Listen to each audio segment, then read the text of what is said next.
Go ahead. This week's shiur is dedicated to? Our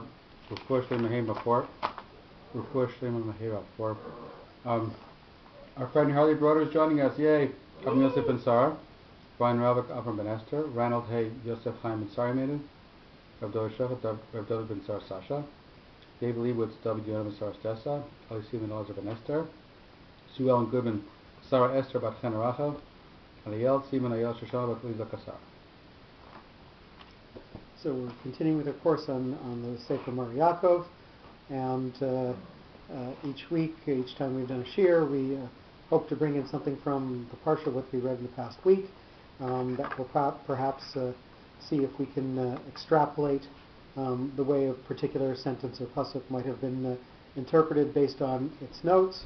We're just coming off the last 2 days of Pesach, 7th day of Pesach. We read from Re'eh and Dvarim, we read in Perek Tet Vav, and specifically I'm focusing on Pasuk Yud. This is a paragraph that deals with giving tzedakah to the less fortunate, and the particular sentence I wanted to focus on is Naton Titein Lo, when the poor person or the dispossessed person comes and asks you for something. Naton Titein Lo, you should surely give it to him. V'lo yira levavcha b'titchalo, and it shouldn't be bad inside your heart when you're giving it to him. Ki biglal hadavar hazeh, because of this thing, because of this thing, Yivarachecha Hashem Lokecha, God will bless you. And then the phrase that I wanted to focus on is b'chol maasecha, with all of your deeds, v'b'chol mishloach yadecha, and with anything that you send your hand towards. B'chol maasecha is written with a katon only. Normally, you would see it as a zakef katon or a pashta katon.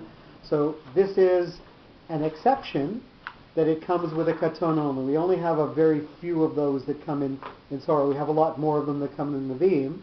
The katon, as you'll remember, is the 2 dots on top of the word. So we always focus on the fact that is a 2-part note, and therefore we're treating it as something that's giving us 2 messages, but we've also got something exceptional in that we don't have something beforehand. So normally a pashta is something that will focus us on that word and lead towards what's going forward, but we don't have that pashta on bechol maasecha, in all your deeds. So you have to realize you're going to have deeds that are good and deeds that are bad. So we have a bipartite note, so we have the bechol maasecha, means that you have 2 types of deeds, good things that you can do and bad things that you can do. Now, we do learn that even the bad things that you do, if you manage to learn from them, can eventually be turned into a zchut, can eventually be turned into something that is to your benefit. So, bechol maasecha has that concept that it's including both your good deeds and your bad deeds.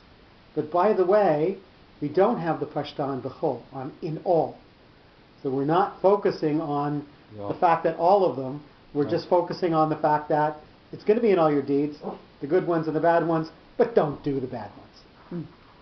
So very interesting in that we've got that exceptional note, the katon only, bipartite tells us good deeds and bad deeds, and the lack of the pashta tells us that we don't need to focus on in all, meaning that don't do the bad ones. So I think we're going to pause here, and we're going to...